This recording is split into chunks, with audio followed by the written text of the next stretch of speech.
about 4 more years. Yes, we will.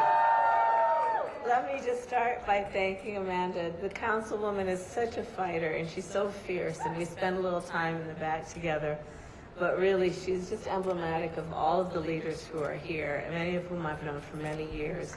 And so I want to thank you all for what you do every day. This state is so important. Colorado is so important, and you will be part of deciding the future of our country. And so I thank all the leaders who are here for the time and the effort that you put into this. I want to thank the mayor, Mr. Mayor.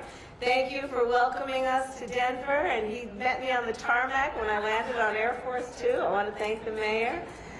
Governor Polis, again, met me there, and I just saw him in D.C. a couple weeks ago. And he's been a true fighter and a powerful fighter for the people of Colorado and a great friend to the president and me.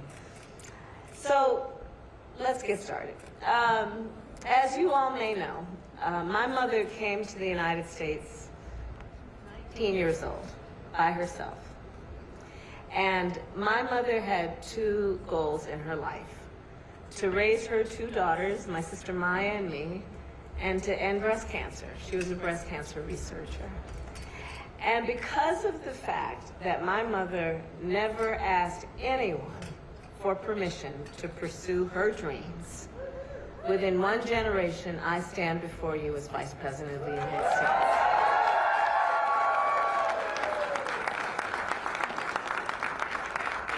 And like everyone here, it's a shared experience. My mother raised my sister and me to understand the value of hard work, the importance of community, and the responsibility we each have to have some level of concern and care about the suffering of other people, and then to do something about it. I was raised, like I know we all were, to understand that part of the strength of character is to be concerned about the well-being or the suffering of other people, and then take it upon yourself to do something about it. And I will tell you, with your support, that is an approach that President Joe Biden and I have taken on for the last 3 years. Because in 2020, you all told us we've got to do something, for example, to lower health care costs, especially insulin for our seniors. For far too many years, too many of our seniors have had to make a choice between either filling a prescription that a doctor recommended to save their life or filling their refrigerator.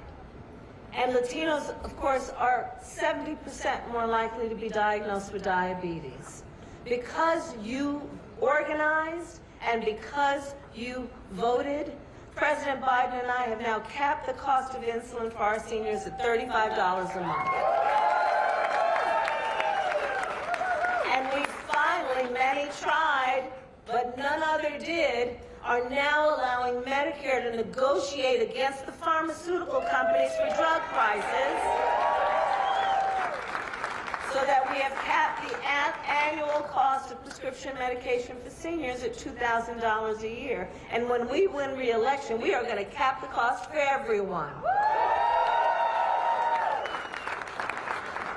In 2020, you said we need to do more to deal with the issue of student loan debt. People are struggling.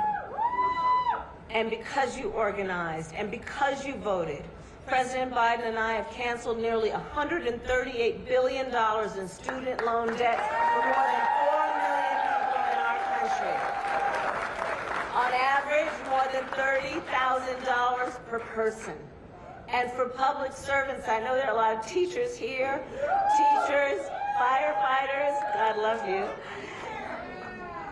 The amount that's been forgiven is almost double that of $30,000. In 2020, and by the way, y'all don't make enough money as it is. And what do? The most noble work that anyone could do, which is to take on a life that's about teaching other people's children. I thank you. Can we give it up for our teachers?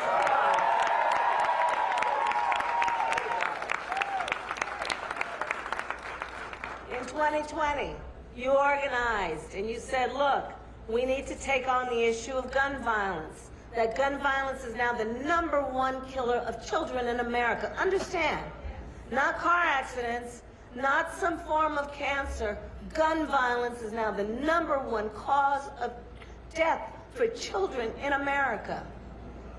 And Latinos are twice as likely to be the victims of gun violence. So to keep our communities safe, President Biden and I passed the first major gun safety law in nearly 30 years. And in my leadership as the head of the White House Council on Gun Violence Prevention, and in memory of Columbine, Aurora, Uvalde, and Club Q, we continue, and we all continue, to fight for an assault weapons ban, universal background checks, and red flag laws. And we will keep fighting. And we just need to win back the House, hold on to the Senate, and we will be a step closer to getting where we know we need to be. That's right.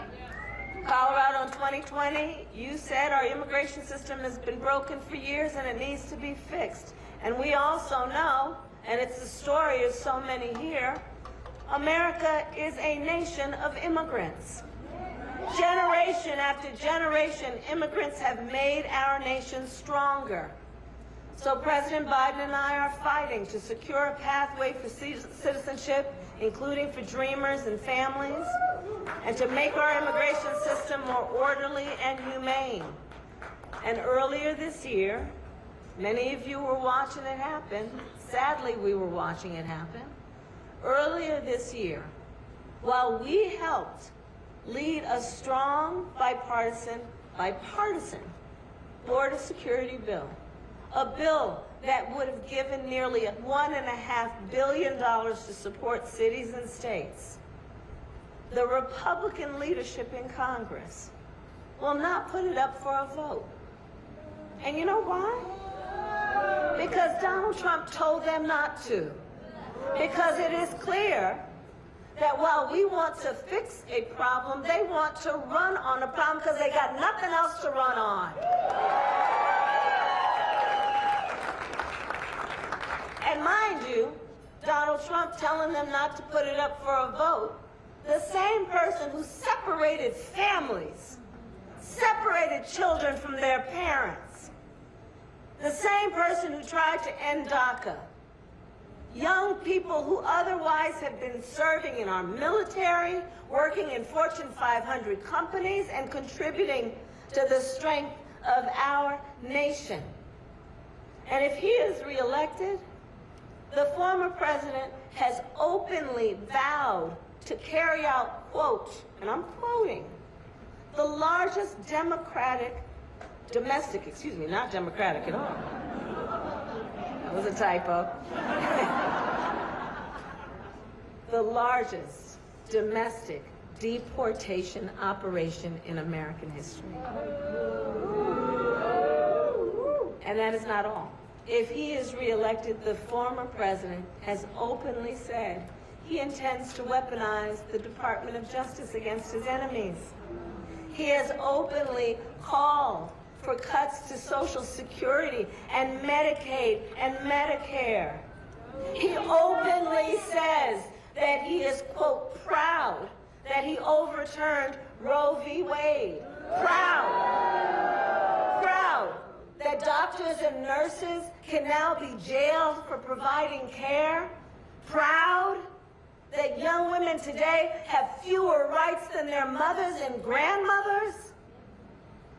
He openly talks about his admiration for dictators. He vowed he would be a dictator on day one. You know, the great Maya Angelou once said, when someone tells you who they are, believe them the first time. Well, the former president has told us who he is. And it's on us then. It's on us then to recognize the threat he poses. Because it will be no surprise if it happens. It's on us. And let us recognize that in addition to him, there are extremists across our country who have been incited, encouraged, and even cowered by the former president. Just look at states around our nation where we witness a full-on attack on hard-fought, hard-won fundamental freedoms. The freedom to vote, the freedom to be safe from the horror of gun violence, the freedom to be who you are, love who you love openly and with pride, the freedom of a woman to make decisions about her own body and not having the government tell her what to do. And on that point, I think we are all clear. One does not have to abandon their faith or deeply held beliefs to agree. The government should not be telling her what to do.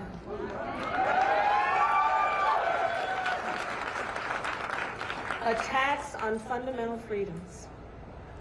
And understand, and especially I say this to the young leaders who are here today, understand, it does not have to be this way. It does not have to be this way. When we win majorities in the United States Congress, and Congress passes a bill that reinstates the protections of Roe v. Wade, Joe Biden will sign it into law. When we win, we will also raise federal minimum wage, which is currently a poverty wage. We will secure a pathway to citizenship, including for dreamers and families, and invest in affordable child care and paid family leave and affordable housing.